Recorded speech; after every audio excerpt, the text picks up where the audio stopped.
Pikiran tidak jernih itu, misalnya kalian tidak bisa membedakan ini sehat, ini tidak sehat. Ini menyenangkan, ini menyedihkan. Ini baik, ini buruk. Itu pikiran harus bisa ini. Kalau tidak bisa, ayo kalian cek lagi ya, waras apa enggak. Karena orang yang pikirannya kacau kan kita menyebutnya kurang waras.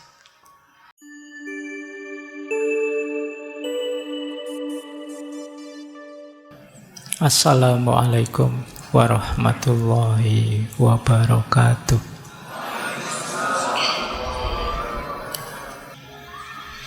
Bismillah, mari kita lanjutkan ngaji filsafat kita. Mari kita belajar lagi malam hari ini. Malam hari ini kita akan belajar dari seorang filosof besar. Beliau Ibnu Sina, atau yang dengan lidahnya orang barat dikenal sebagai Avicenna. Tema kita malam hari ini lebih ke kesehatan mental. Kalau tubuh yang sakit mungkin ya ke dokter, karena kita bukan dokter jadi tidak tahu. Tapi mental sehat, itu mungkin kita bisa mengidentifikasi. Kalau di Ibnu Sina, secara umum orang mentalnya sehat itu cirinya 4. Yang pertama, emosinya stabil. Yang kedua, pikirannya jernih. Yang ketiga, lahir batinnya harmonis, jiwa dan tubuhnya selaras. Dan yang keempat, bisa menghidupkan spiritualitas dan moralitas. Jadi ini berhubungan dengan diri kita. Jadi emosi stabil. Emosi stabil itu bukan berarti tidak pernah marah atau tidak pernah sedih. Tidak. Ya bisa marah, bisa sedih, tapi bisa kita kendalikan. Jadi bisa kecewa, bisa stres juga, tapi tidak berlebihan. Bisa kita kendalikan. Ini namanya emosinya stabil. Tidak meledak-ledak, juga tidak apatis, tidak bisa dipengaruhi, tapi ya bisa. Cuma ya stabil saja. Kita masih bisa mengendalikannya. Ya wajarnya manusia bisa marah, wajarnya manusia bisa kecewa, wajarnya manusia bisa stres, tapi bisa dikendalikan. Ini berarti kita masih sehat. Jadi tidak usah galau. Pak, saya kok marah terus ya Pak? Ya asal kalian masih bisa mengendalikannya, masih tergolong sehat. Tapi kalau kalian marah terus tidak bisa mengendalikan, lupa diri, tidak bisa ngontrol diri, sehingga efeknya marah jauh lebih besar daripada sebabnya, ada yang tidak beres. Mulai harus introspeksi. Kemudian pikiran kita jernih. Pikiran jernih itu berfungsi normal. Jadi bukan berarti harus pinter selevel para filosof, tidak begitu. Pikiran jernih itu bisa kita pakai untuk hidup sehari-hari, untuk hidup normal. Kadang-kadang ada orang yang pikirannya tidak fokus, terganggu, dipakai mikir tidak bisa, buntu, dan lain sebagainya. Jadi hidupnya mungkin mengandalkan insting saja, dia kalau diajak mikir tidak nyampe, bingung. Nah, ini pikirannya tidak jernih. Atau terganggu oleh mindset macam-macam, wawasan dari medsos apa dan lain sebagainya, sehingga tidak jernih. Pikiran tidak jernih itu, misalnya kalian tidak bisa membedakan ini sehat, ini tidak sehat. Ini menyenangkan, ini menyedihkan. Ini baik, ini buruk. Itu pikiran harus bisa ini. Kalau tidak bisa, ayo kalian cek lagi ya, waras apa enggak. Karena orang yang pikirannya kacau kan kita menyebutnya kurang waras. Makanya di berbagai sesi kalau bicara tentang filsafat selalu saya wanti-wanti, hati-hati loh ya, manusia itu kuncinya di akalnya. Karena manusia itu hayawanun natik. Jadi kita itu kategorinya binatang secara genus. Cuma kita diistimewakan oleh Allah dengan akal budi kita. Nah, kalau ternyata akal budi ini terganggu, berarti kan ini keistimewaan ini nggak kepake. Manusia minus akalnya, ya yang tersisa hayawannya. Kamu tinggal binatangnya, makanya hati-hati. Pikiran gelap, pikiran buntu, pikiran macet, dan lain sebagainya, itu alamat yang tersisa binatangnya. Ya tadi saya sebut hidupmu mungkin mengandalkan insting saja. Tidak tahu sih Pak, saya pilihan baik mana, buruk mana, kira-kira aja lah Pak. Nah, ini kamu mengandalkan insting saja. Maka kalau pikiranmu bermasalah, ayo disembuhkan. Jangan dibiarkan saja, karena kuncimu ada di situ. Yang ketiga, harmoni antara jasmani dan rohani. Batin harus sehat, fisik juga harus sehat, karena dua-duanya saling mempengaruhi. Nanti Ibnu Sina ini orang pertama yang punya konsep yang sekarang disebut dengan psikosomatis. Jadi jangan dikira mental itu, batin itu tidak mempengaruhi fisik dan juga sebaliknya. Dua-duanya saling mempengaruhi. Kalau mentalmu sedang galau, sedang kacau, lama-lama bisa saja itu kena fisik. Nah, kalau kalian kan biasanya pakai istilah kena mental. Nah, bisa saja dari kena mental, lanjutannya kena fisik. Sakit beneran. Pernah enggak kalian ngalami apa-apa, nilaimu tiba-tiba drop, jatuh, terus pulang-pulang kamu ngereges? Panas badanmu. Nah, itu jenis bagaimana kondisi mental bisa mempengaruhi fisik. Nah, nanti teorinya panjang dari Ibnu Sina. Dan yang keempat, jangan lupa batin kita itu ada unsur spiritualitas, ada fitrah religiositas, ada nurani yang mendorong kita untuk bermoral. Ini juga harus hidup. Kalau ini tidak hidup, ada yang hilang dari kemanusiaan kita. Jadi kalau kalian hanya fokus di tiga yang atas, lupa bahwa kita punya spiritual, ada unsur moralitasnya, ya nanti ada bagian tertentu hidupmu yang hilang. Itu kadang orang merasa hampa, merasa jemu, merasa tidak bermakna, dan lain sebagainya. Karena urusan makna hidup, kedalaman hidup itu adanya di spiritualitas. Jadi ayo dicek kalian termasuk mentalnya sehat apa tidak. Kalau tidak, ayo diobati pelan-pelan.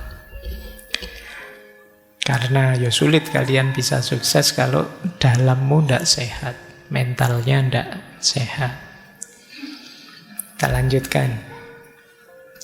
Nah, ini konsep. Jadi ini kesehatan di dalam. Makanya kata beliau, akal itu perannya 3 kalau bisa ya. Dia harus mengendalikan. Yang pertama mengendalikan emosi, yang kedua mengendalikan hasrat, yang ketiga memahami nilai. Ini tugasnya akal. Mengendalikan emosi, mengendalikan marah, sedih, takut. Kalau kalian mengalami itu, ayo dikalahkan itu dengan pikiran yang rasional. Kok aku marah sampai segitunya ya? Rugi aku, padahal hal kecil saja saya marah sebesar itu, efeknya luar biasa. Wah, emang kalau gitu jangan marah yang berlebihan. Kok aku sampai setakut itu ya? Padahal kalau saya takut, saya akhirnya mundur, tidak mau maju lah. Kalau saya tidak mau maju, saya dapat apa? Sudahlah, maju saja, resiko nanti kita bahas belakangan. Ini akalmu menang. Jadi kalau kalian bisa menjadikan akal ini yang mengkomando, ya hidupmu akan lebih bahagia. Jadi yang pertama pengendali, yang kedua mengendalikan hasrat, ngerem hasrat. Ini hasrat ini kadang kita pakai istilah nafsu. Yang bisa ngerem nafsu itu harus akal. Misalnya tiba-tiba pacarmu misalnya WA, nginep yuk misalnya. Ayo kan, terus pikiranmu macam-macam kan, wah ini Tapi kalau akal sehatmu jalan, ndak ah. Wong kita belum apa-apa, belum siapa-siapa. Enaknya sebentar, resikonya panjang misalnya. Ini akalmu menang. Tapi kalau akalmu kalah, yo wassalam, besok viral mesti. Jadi perhatikan, akalmu harus selalu waspada. Baik, yang terakhir, akal mampu memahami dan mengenali nilai-nilai. Oh, ini baik, ini buruk. Nah, yang benar ini keliru. Ini akal harus selalu memilihkan. Jangan dipilihkan oleh nafsu. Dipilihkan oleh ketamaan, dipilihkan oleh hasrat ingin menguasai, dipilihkan oleh dorongan seksual dan lain sebagainya. Tapi pastikan yang milih itu akal. Syaratnya akal harus sehat. Oke ya, jadi batin kita yang 3 lapis tadi, semoga pengendali dan rajanya adalah akal. Karena kalau yang menang yang lain-lain, kalau yang menang yang vegetatif itu biasanya kita cenderung hidup ini nyari enak saja, ndak mau ndak enak. Kalau kita ada di yang sensitif hayawaniyah, itu ambisius. Kadang menghalalkan segala cara, ndak tahu kapan berhentinya, pokoknya nabrak terus, maju terus. Nah, yang terakhir yang harus menang, daya insaniyah. Disitulah kita jadi manusia. Karena kalau yang pertama, yang nabati itu kita jadi tumbuhan saja, belum jadi manusia. Kalau di hayawaniyah kita jadi hewan. Ayo jadi manusia. Pencirinya manusia akal. Baik, ini yang tentang akal sudah ya. Disitulah pentingnya akal sehat. Sekarang kita mulai masuk ke kesehatan mentalnya. Nah, sebelum ke sana, kita pahami dulu hubungan antara batin dan lahir, jiwa dan tubuh dalam pikirannya Ibnu Sina. Jadi Ibnu Sina punya pandangan secara umum begini. Yang pertama, jiwa itu penggeraknya tubuh. Jadi jiwa adalah prinsip kehidupan. Kita itu kalau hanya jasmani saja, tidak ada jiwa, namanya bukan manusia. Tanpa ada jiwa, tubuh itu hanya materi yang tidak punya kehidupan. Kalau kalian misalnya tiba-tiba lihat tergeletak sesosok manusia yang tidak ada nyawanya, tidak ada jiwanya, kamu mendekat atau lari? Mesti ngeri kan kamu. Ini secantik apapun, seganteng apapun, kalau tidak ada jiwanya, kita menyebutnya bukan manusia. Karena jiwa itu adalah penggeraknya tubuh. Kata Ibnu Sina, jiwa menggunakan tubuh sebagai alat untuk menjalankan fungsi-fungsinya.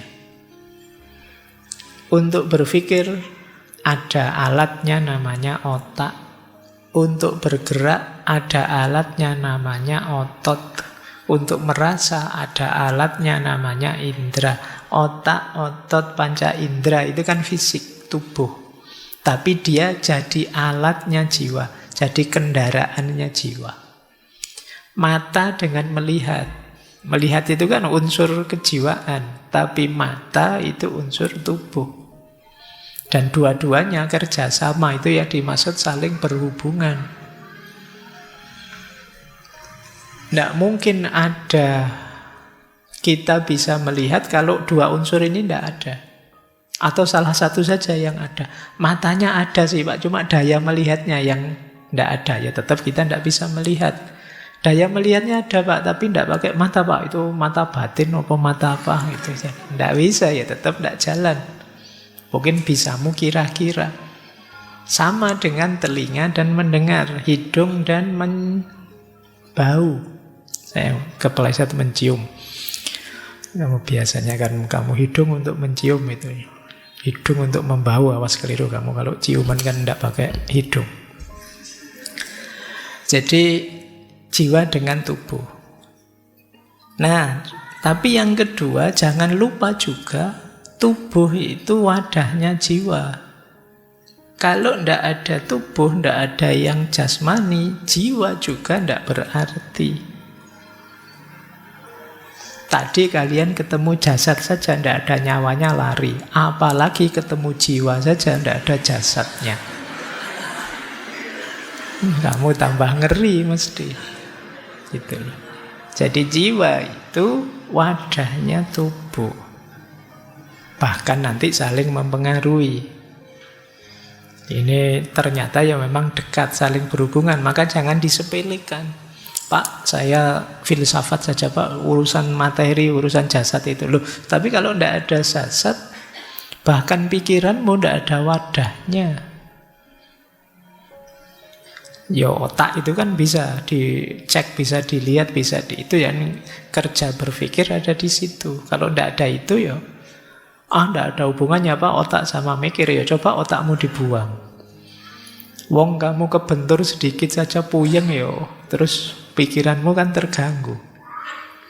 Jadi ini dua-duanya saling berhubungan. Makanya kemarin di Epikuros itu ya nomor 1 tetap sehat. Sepinter apapun kamu kalau tidak sehat, tidak ada gunanya.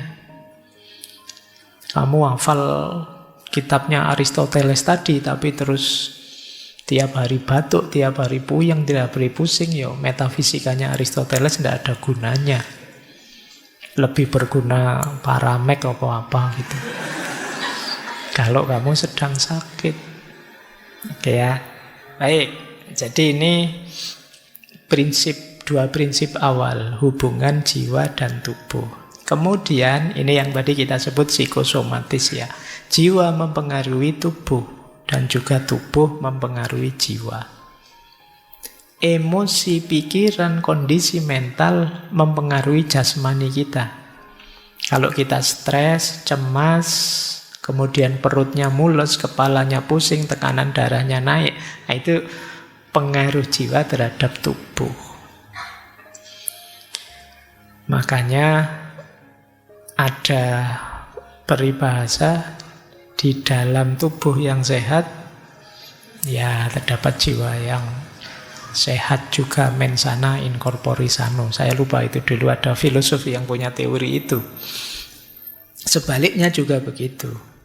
Kalau kita tubuhnya tidak memadai, sedang capek, sedang lelah, sedang lapar, sedang lesu, ya tidak bisa berpikir.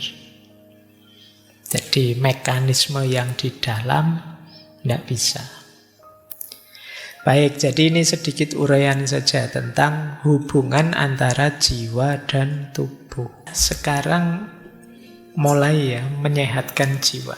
Kita awali dari beberapa gangguan jiwa. Yang pertama, biar tidak lupa, kita awali dari gangguan jiwa karena humor-humor tadi, cairan-cairan tadi tidak seimbang. Jangan lupa seorang sanguinis yang tadi dominan darahnya itu kalau ekstrim bisa memunculkan pribadi yang hiperaktif, impulsif, dan mania. Jadi wajar saja ada orang ekstrovert, tapi kalau bablas tidak terkendali, ini kan dominan darah yang sifatnya panas tadi, dia akan hiperimpulsif, ngamuan, mania. Makanya dalam bahasa Indonesia kan ada istilah darah muda, darah panas. Itu sebenarnya arahnya ke sini. Karena memang aspek darah itu unsur panas. Jadi kalau kalian merasa, Pak saya kok ngamuan ya Pak, saya kok tidak bisa diam ya Pak saya, ya harus hati-hati, harus siap-siap untuk ngerem. Karena kalau tidak, ya ketemunya itu hiperaktif, impulsif, dan mania. Sementara yang flekmatis tadi yang cenderung tenang, cenderung tidak mudah terpengaruh, dominasinya yang lendir tadi, yang paling bawah, balhom, itu dalam bentuk ekstrim akan melahirkan orang yang apatis, cuek, lamban. Jadi disuruh ngapa-ngapa nanti saja, besok saja. Itu kalau dalam bentuk ekstrimnya ya masalah, jadi orang apatis. Apatis itu sudah tidak percaya lagi apa-apa, sudah cuek total pokoknya. Nah ini kalau dominan terlalu besar aspek flekmatisnya. Kemudian kalau yang terlalu dominan kolerisnya, yang tadi leader tadi, seorang yang ingin dominan tadi, pada akhirnya dalam bentuk ekstrim yang mulai ada disorder, gangguan jiwa, itu biasanya muncul dalam bentuk agresif, antisosial, dan narsis. Jadi orang narsis itu kan ingin tampil terus, ingin dia disebut unggul terus, disebut baik terus. Ada ndak di sini yang tiap hari posting selfie-annya sedang ngapain, sedang apa, sampai temenmu bosen nge-like, bosen jempoli. Jadi kamu khawatir hilang, kamu ada FOMO-nya terus tiap hari tampil. Hati-hati jatuh pada narcissistic disorder. Justru kamu jadinya ndak menikmati hidup. Kamu hidup mengandalkan pengakuan orang, pujian orang. Ini juga masalah, makanya hati-hati. Oke. Apalagi ada ciri antisosial. Karena tadi orang koleris itu kekurangannya kan sering daya empatiknya rendah. Jadi dia pinginnya maju, pingin sukses. Lupa bahwa orang lain mungkin ada situasi-situasi khusus yang tidak sama dengan dirinya. Kemudian kalau yang melankolis, yang dominasi empedu hitam tadi, bentuk ekstrimnya adalah putus asa, cemas, pesimis, overthinking. Nah, dari gangguan-gangguan ini semoga teman-teman tidak ada yang merasa ngalami. Kalau ada, ya berarti gangguan jiwa. Ini bentuknya agak ekstrim. Tidak apa-apa teman-teman, sekali-sekali kalau memang merasa terganggu dengan ini, datang saja ke psikolog, psikiater. Tidak apa-apa, itu bukan aib. Ya sama kayak sakit fisik kita nyari dokter, ya sakit mental juga kita cari ahlinya. Kalau memang sedang gelisah. Kalau sarannya Ibnu Sina apa? Kalau penyakit akibat ketidakseimbangan cairan ini, yang pertama perhatikan dietnya. Apa yang harus dimakan, apa yang jangan dimakan. Nanti ada makanan yang sifatnya panas, dingin, lembab, kering. Nah, itu untuk menyeimbangkan tadi yang dominan apa, berarti kurang apa. Ya nanti kapan-kapan kalau ada yang perlu nanti tak kasih apa sih yang kalau dominan sanguinis, flekmatis, koleris, melankolis itu apa yang harus dimakan, dietnya apa. Cuma kalau disampaikan di sini agak bertele-tele karena masih banyak materinya. Kemudian yang kedua, gaya hidup olahraga. Cukup istirahat, cukup. Nah, semoga teman-teman termasuk yang masih sadar olahraga dan sadar istirahat. Kalau olahraga mungkin masih banyak yang suka ya. Saya olahraga tiap hari Pak, kalau ada siaran langsung sepak bola mesti nonton. Itu namanya bukan olahraga, nonton olahraga. Biasanya yang malas olahraga itu kalau ditanya, "Mbok kamu olahraga?" Ya sudah, di kampus itu lantai 4 tiap hari saya naik, saya turun, kan itu olahraganya. Mesti gitu kan. Itu alasannya orang malas olahraga itu.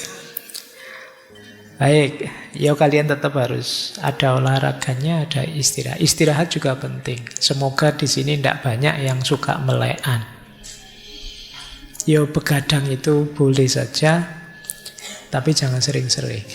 Kalau bisa ya ndak pakai begadang lah, kalau ndak terpaksa. Ya kalau yang usia-usia kalian biasanya kan begadangnya kalau sekarang ngafe ya, ngopi, atau nonton siaran olahraga, nonton sepak bola gitu ya. Ya ndak apa-apa, cuma jangan sering-sering, nanti ada efeknya pasti. Gaya hidupmu yang ndak sehat mesti ada efeknya. Kemudian emosi. Kendalikan emosi, stres sekecil apapun bisa mempengaruhi keseimbangan cairan tadi dalam diri kita. Dan yang keempat tentu saja nanti ya kalau memang bermasalah ada obatnya, ada herbalnya, termasuk terapi-terapinya. Kalau memang sudah sakit. Baik, ini yang berhubungan dengan cairan tubuh atau humor. Sekarang kita lebih dalam lagi. Gangguan jiwa jenis kedua. Kalau tadi karena cairan, kalau ini karena masalah mental. Jadi masalah mental itu apa? Ada 3, cemas, depresi, stres.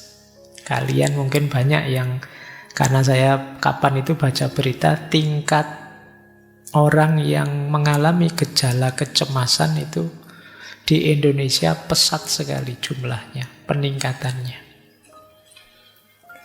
Kalian juga kan sering mencurhatkan overthinkingmu dan lain sebagainya. Itu gangguan kecemasan sebenarnya. Solusinya menarik, kata Ibnu Sina, kalau untuk masalah mental yang itu isinya cemas, depresi, stres, lakukan terapi mental juga. Terapi mental itu isinya 3, logika, ilmu, dan filsafat.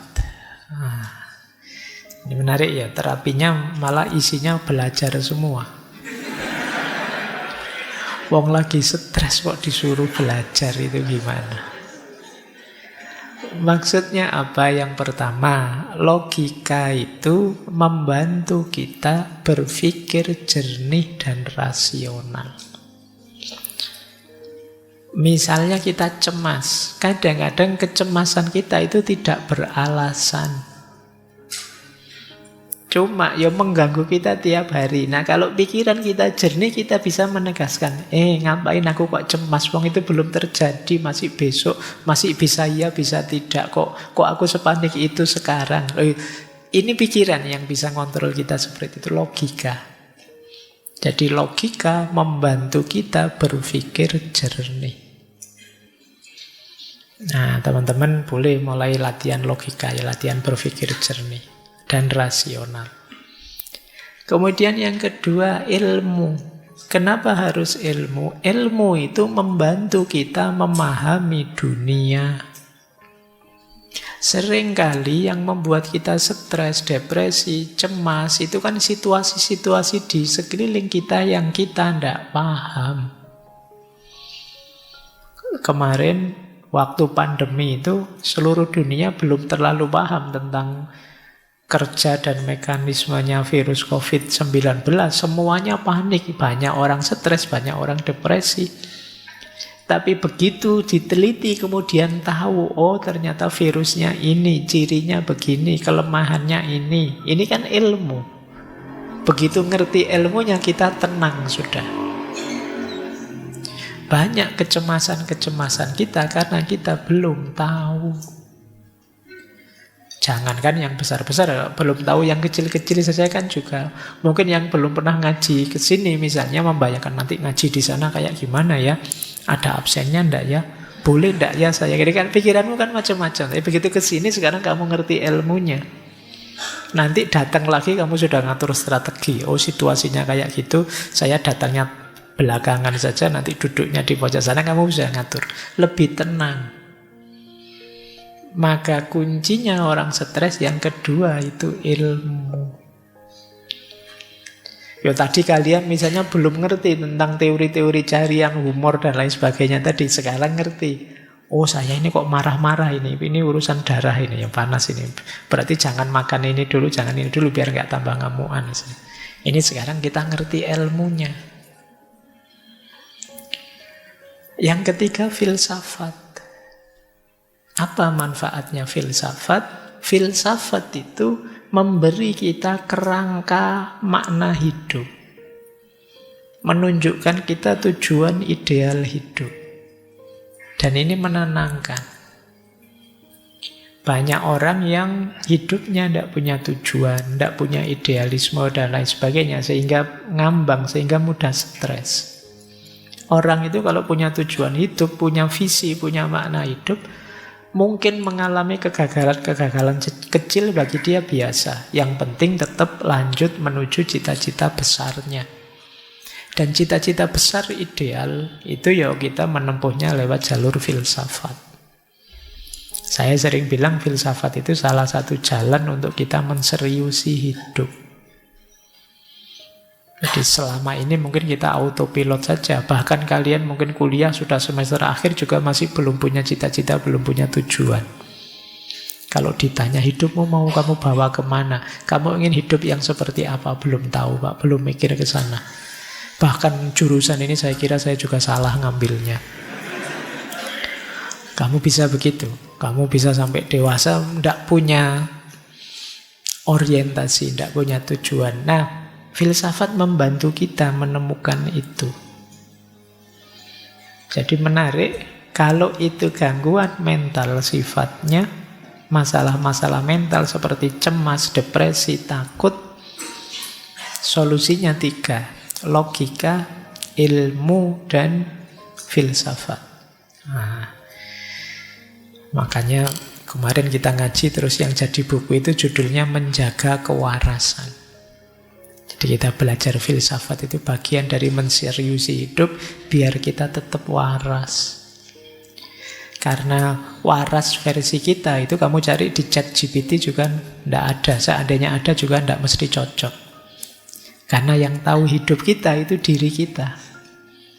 Jadi coba kamu tanya ya di GPT, wahai ChatGPT, tolong bantu saya biar saya bahagia bagaimana ya. Dia mesti ngomong macam-macam tapi tidak mesti cocok dengan kita. Karena yang tahu diri kita itu kita sendiri. Nah, di sini gunanya kita logika. Di situ gunanya kita belajar sendiri biar dapat ilmu, belajar cara berpikir filosofis biar bisa merangkai makna untuk hidup kita.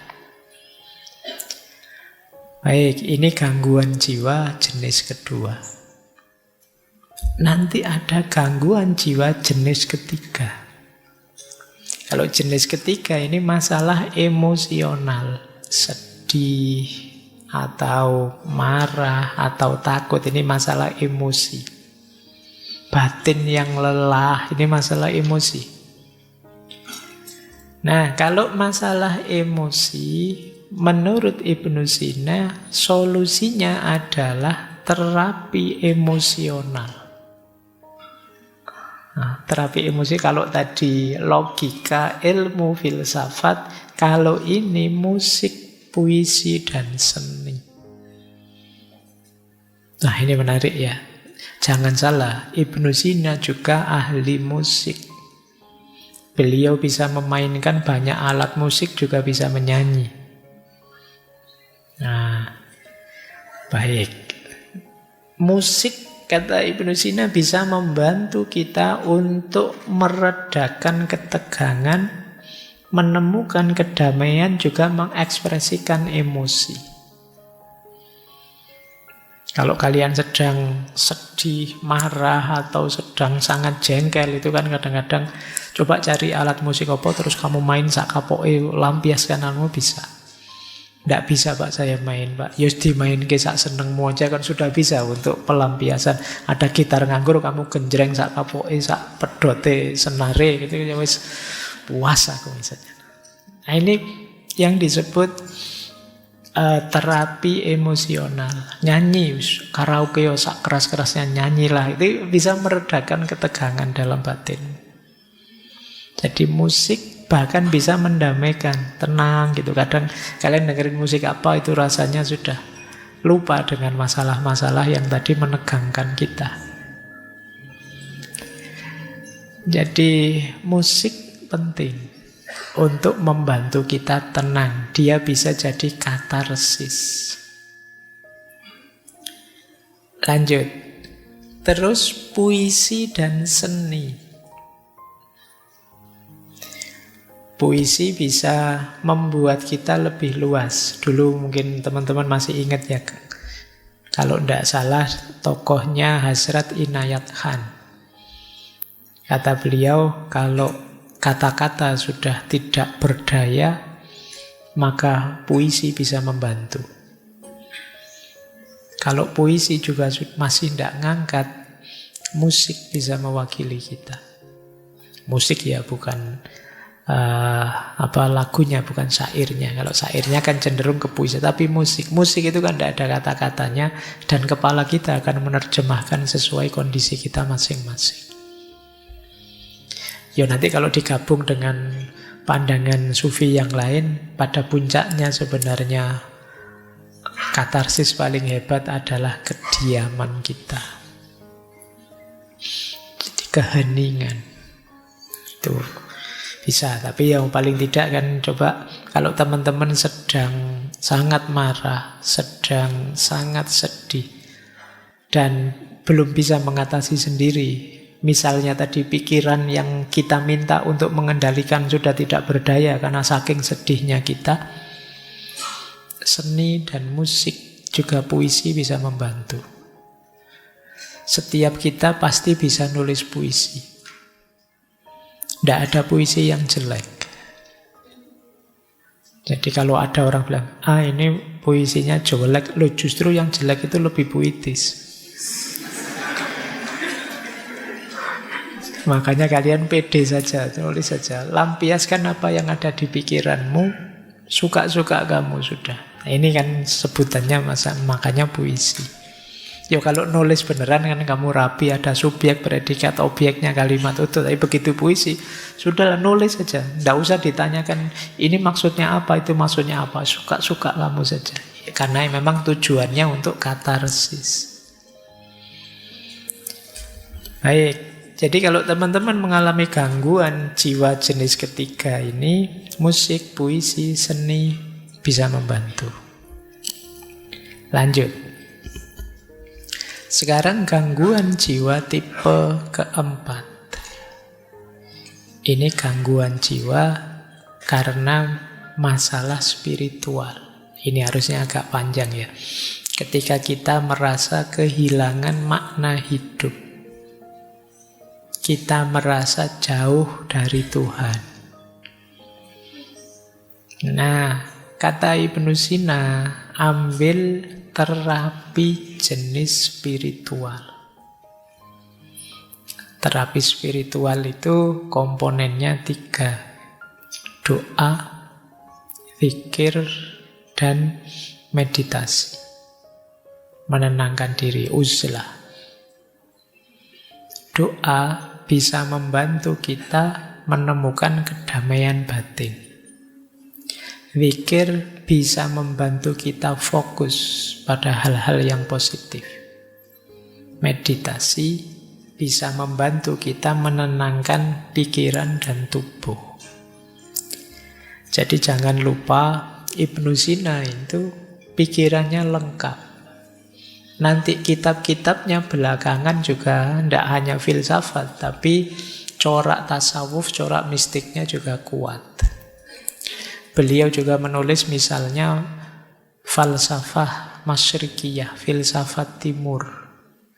Beliau juga punya cerita-cerita seperti Hai bin Yaqdhan. Hai bin Yaqdhan itu yang lebih nulis cerita itu dulu ya Ibnu Sina, meskipun nanti nama tokohnya diambil oleh Ibnu Tufel untuk menulis cerita yang sama tapi dengan plot yang berbeda. Ada banyak cerita-cerita spiritual yang ditulis oleh Ibnu Sina karena beliau juga concern dengan masalah-masalah spiritual. Bahkan di falsafah masyrik itu ya beliau melihat bahwa manusia itu ada secara spiritual, ada tipe abid, ada tipe zahid, ada tipe arif. Abid itu orang yang menghidupkan spiritualitasnya lewat jalur ibadah. Rajin sholat, rajin puasa, sedekah, dan lain sebagainya. Ini tipe abid. Ada tipe zahid. Tipe zahid itu seperti para sufi yang melakukan uzlah, takholak bi ahlakillah, dan lain sebagainya. Ini tipe zahid. Menjauh dari godaan dunia, keramaian dunia, memantapkan diri hanya menuju Allah saja. Ini namanya tipe zahid. Kemudian yang terakhir tipe arif. Tipe arif itu orang yang sudah mengalami pencerahan, orang yang sudah kasyaf, sudah ma'rifat, sudah ngerti hakikat segala sesuatu. Ini tipe arif. Ada abid, ada zahid, ada arif. Kalau kalian tipe apa? Abid kah? Sholatnya masih bolong-bolong, Pak. Tidak berani bilang abid. Zahid, apalagi, Pak. Arif, sangsoyo. Tapi ini jalur-jalur untuk menghidupkan spiritualitas kita. Nanti orang yang menempuh jalur ini ingin menghidupkan spiritual, namanya adalah murid. Murid itu ya secara letterlek kan orang yang menginginkan. Tentu saja murid nanti dituntun oleh mursyid. Orang yang menuntun, menunjukkan. Jadi baik, masalah spiritual, orang menyebutnya hari ini ada istilah krisis spiritual.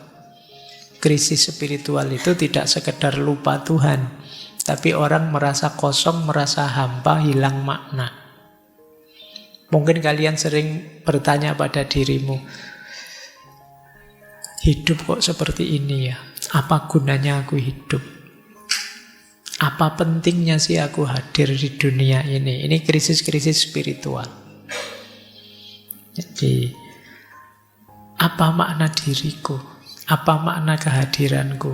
Siapa sih aku ini? Aku dulu tidak minta kok dihadirkan sekarang. Itu kalau kalian lelah dengan hidupmu sampai selevel itu, kalian sedang mengalami krisis spiritual. Kalian merasa tidak bernilai, tidak bermakna. Krisis spiritual itu biasanya diawali dari, tadi sudah sedikit saya sebut, kalian lupa tujuan. Kalian tidak tahu hidupmu itu mau kemana. Dan dulu asalnya dari mana. Ini kalau orang Jawa konsep ini disebut sangkan waraning dumadi. Kalian lupa aspek ini sehingga kalian kelelahan sendiri. Kalian lupa bahwa hidup ini dulu asalnya dari mana dan besok mau menuju kemana. Kalian anggap hidupmu itu ya seputar aktivitasmu sehari-hari itu saja. Yang mahasiswa menganggap hidup itu ya seputar kuliah, kos-kosan, pacaran, mungkin seputar itu saja. Padahal tidak sekedar itu kalian dihadirkan oleh Allah untuk hidup. Nah, kalau ada yang alami begini, batinmu sedang sangat lelah, berarti kalian sedang mengalami krisis spiritual. Hal yang sama sering disebutkan berhubungan dengan peradaban barat yang terlalu positivistik. Kalau teman-teman baca tulisannya Sayyidus Nasr itu, barat itu maju luar biasa, tapi dia melupakan satu unsur yang sebenarnya esensial, fitri dalam diri manusia, yaitu aspek spiritual. Sehingga kemudian belakangan kan banyak orang barat yang kemudian geser ke ranah spiritualitas. Baik ya, kalian coba ya mulai introspeksi. Ya hidup kita ini lengkap sih, ada fisik jasadnya, tadi ada emosinya, ada mentalnya, ada jiwanya, dan ada unsur spiritualitasnya. Semuanya harus waras. Kalau ada yang tidak waras, ya hidupmu akan tidak seimbang, timpang. Jadi keywordnya konsep kesehatan mentalnya Ibnu Sina adalah keseimbangan. Makanya tadi cairan-cairan tadi tidak ada kok. Harus cairan ini saja tidak ada. Ya semuanya penting tapi jangan berlebihan. Jangan ada yang terlalu dominan. Nanti akan menyusahkanmu. Baik, nah solusi apa kalau kalian mengalami krisis spiritual? Ya terapi spiritual. Yang pertama doa. Doa itu tidak sekedar minta pada Tuhan, tapi juga kesadaran kita bahwa kita itu lemah. Ada banyak hal yang kita tidak mampu, maka kita perlu intervensi, perlu Tuhan membantu kita. Jadi, dan bukan masalah dikabulkan atau tidak dikabulkan kalau dalam konteks ini, tapi kesadaran kita bahwa Tuhan selalu ada, selalu hadir, dekat dengan kita, itu sudah membuat kita nyaman. Jadi yang kesadaran ketuhanan, kesadaran ilahiyah inilah yang selama ini sering lepas dari keseharian kita. Sekali-sekali kalau teman-teman bisa ya, coba dicek dalam sehari kira-kira berapa menit atau berapa puluh menit, syukur-syukur ada ndak 1 jam teman-teman melakukan aktivitas dengan sadar bahwa Allah sedang mengawasiku, Allah selalu dekat dengan aku. Pernah ndak begitu? Mungkin sedang kuliah sih dengan dosen, saya kuliah kayak gini, ya Allah mengawasi loh ya saya. Nah itu pernah, kesadaran ini kira-kira berapa persen muncul dalam hidup kita? Wong kadang-kadang sholat saja ndak ada kesadaran itu kan juga. Padahal sholat itu momen ketika kita berhadapan-hadapan dengan Allah, tapi kesadaran itu juga tidak muncul. Kayak kita ngobrol dengan orang, tapi kita tidak peduli yang kita ajak ngobrol siapa. Ya untungnya Allah itu sangat sayang dengan kita. Baik, oke ya, ini krisis spiritual. Selain doa juga ada zikir. Zikir itu ya makna letterleknya ingatan dan sebutan. Jadi pikiran kita senantiasa dalam kesadaran Tuhan dan mulut kita senantiasa menyebut namanya, terus itu disebut zikir. Meditasi ya aktivitas menenangkan diri. Kalau dalam Islam ada istilah iktikaf, berhenti sejenak, ada istilah muhasabah, ada istilah tafakur, itu setara dengan itu. Menghidupkan mindfulness dulu pernah kita bahas. Jadi ini krisis spiritual.